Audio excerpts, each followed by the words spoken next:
जय श्री कृष्णा, राधे राधे। आप सभी का मेरे चैनल अंशु शर्मा 986 पर बहुत बहुत स्वागत है। तो दोस्तों, आप सभी को पता है मार्गशीर्ष का महीना चल रहा है और हर मास के कृष्ण पक्ष की 15वीं तिथि को अमावस्या आती है। इस तिथि का बहुत ही बड़ा महत्व होता है और ये तिथि विशेष तब हो जाती है जब मार्गशीर्ष मास पड़ जाता है। तो इस बार मार्गशीर्ष मास की जो अमावस्या है विशेष शुभ फल प्रदान करने वाली है।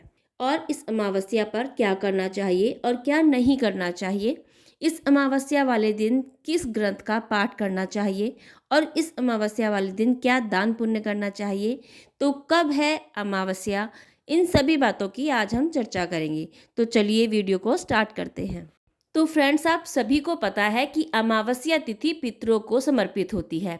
तो अमावस्या तिथि वाले दिन दान का क्या शुभ मुहूर्त है, स्नान का क्या शुभ मुहूर्त है, पितरों की पूजा का क्या शुभ मुहूर्त है, पितरों को प्रसन्न करने के लिए हमें क्या क्या काम करने चाहिए, इन सभी बातों की जानकारी आपको इस वीडियो में मिल जाएगी। तो सबसे पहले तो ये जान लेते हैं कि अमावस्या तिथि कब शुरू होगी। तो अमावस्या तिथि का जो प्रारंभ होगा वो होगा 19 नवंबर 2025 सुबह के 9:43 से, और जो समापन होगा वो होगा 20 नवंबर को दोपहर के 12:16 पर। तो ऐसे में अमावस्या तिथि 20 नवंबर को दिन गुरुवार वाले दिन मनाई जाएगी।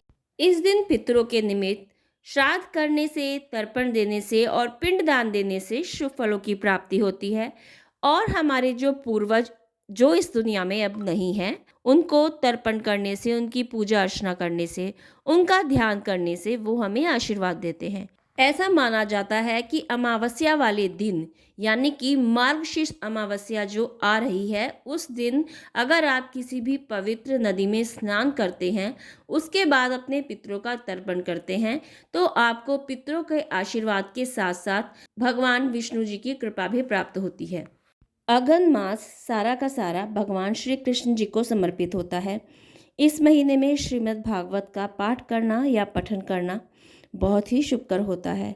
और अगर मार्गशीर्ष अमावस्या है तो इस दिन अगर आप गीता का पाठ करते हैं तो आपको भगवान विष्णु जी की कृपा तो प्राप्त होगी ही, साथ में आपके पितृ भी प्रसन्न होंगे और वो भी आपको आशीर्वाद देंगे, जिससे घर के अंदर सुख और समृद्धि का वास हो। क्या आपको पता है कि अमावस्या वाले दिन केवल पितरों को ही प्रसन्न नहीं किया जाता, बल्कि शनि अगर हमारी कुंडली में कुपित है या दोषी है या किसी भी तरह से शनि की 7.5 चल रही है, तो उससे भी मुक्ति मिलती है अगर आप अमावस्या वाले दिन पूजा पाठ करते हैं और पीपल पर दिया जलाते हैं। पीपल के नीचे सरसों के तेल का दिया या फिर तिल के तेल का दिया भी जला सकते हैं, और सरसों के तेल के दिए के अंदर काले तिल का प्रयोग करके भी आप जला सकते हैं। इससे आपको शनि की 7.5 से मुक्ति मिलेगी। आपको अमावस्या वाले दिन काल सर्प दोष से भी मुक्ति मिल सकती है। अमावस्या वाले दिन अगर आप स्नान आदि से निवृत्त होकर शिवालय में जाकर भगवान शिव का जलाभिषेक करते हैं, उन्हें काले तिल चढ़ाते हैं और उनके सामने घी का दिया जलाते हैं, तो आपको काल सर्प दोष से मुक्ति मिल सकती है। इस दिन जरूरतमंदों को अन्न का दान करें, फलों का दान करें, वस्त्रों का दान करें, नमक का दान करें, पशुओं की सेवा करें, गाय की सेवा करें, उन्हें हरा चारा खिलाएं, उन्हें रोटी खिलाएं। अमावस्या वाले दिन सुबह सुबह सूरज को अर्घ दें, पितरों के निमित्त जल अर्पण करें। तो कई लोग इस संशय में रहते हैं कि अमावस्या वाले दिन बाल धोने चाहिए या नहीं धोने चाहिए। देखिए, अगर आप किसी पवित्र नदी में स्नान करने जा रहे हैं तो आप बाल धो सकते हैं, पर अगर आप घर पे हैं और घर पे इन सभी चीज़ों को अवॉइड करना चाहिए। आपने अपने बड़े बुजुर्गों से तो सुना ही होगा कि अमावस्या वाले दिन ना तो कपड़े धोने चाहिए और ना ही बाल धोने चाहिए और ना ही बाल कटवाने चाहिए, नाखून भी नहीं कटवाने चाहिए। तो ये सब क्यों कहते थे? क्योंकि अमावस्या वाले दिन अगर आप बाल खोलेंगे और बाल धोएंगे तो क्या होता है कि कई और नकारात्मक ऊर्जाएं भी अमावस्या वाले दिन एक्टिव हुई होती हैं। तो कोई भी नकारात्मक ऊर्जा हमसे अट्रैक्ट ना हो जाए, इस वजह से इन सभी चीज़ों की मनाही कही गई है।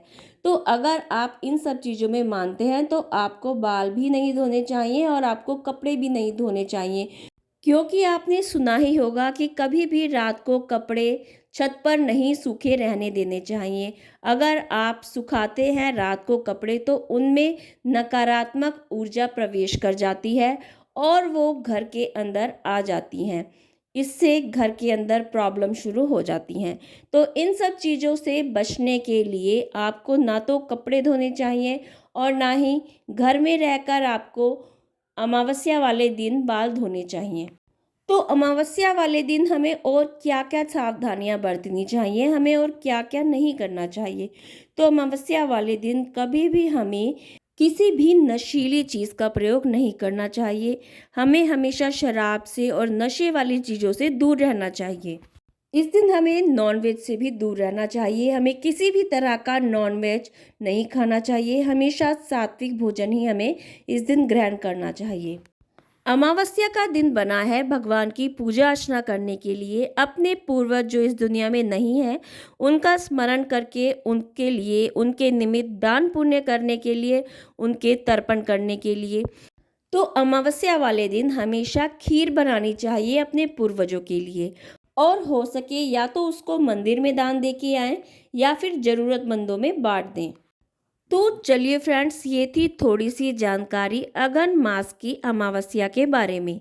अगर आप सावधानियां बरतते हैं और अमावस्या पर ये छोटे मोटे उपाय करते हैं तो आपके घर के अंदर सुख समृद्धि का वास होगा और आपके पितृ प्रसन्न होंगे। तो चलिए फ्रेंड्स, अगर आपको मेरा ये वीडियो पसंद आया है तो please like share and subscribe ज़रूर कीजिएगा। इससे हमें पता लगता है कि आपको हमारे वीडियो पसंद आ रहे हैं और हमारा हौसला बढ़ता है। जय श्री कृष्णा, राधे राधे।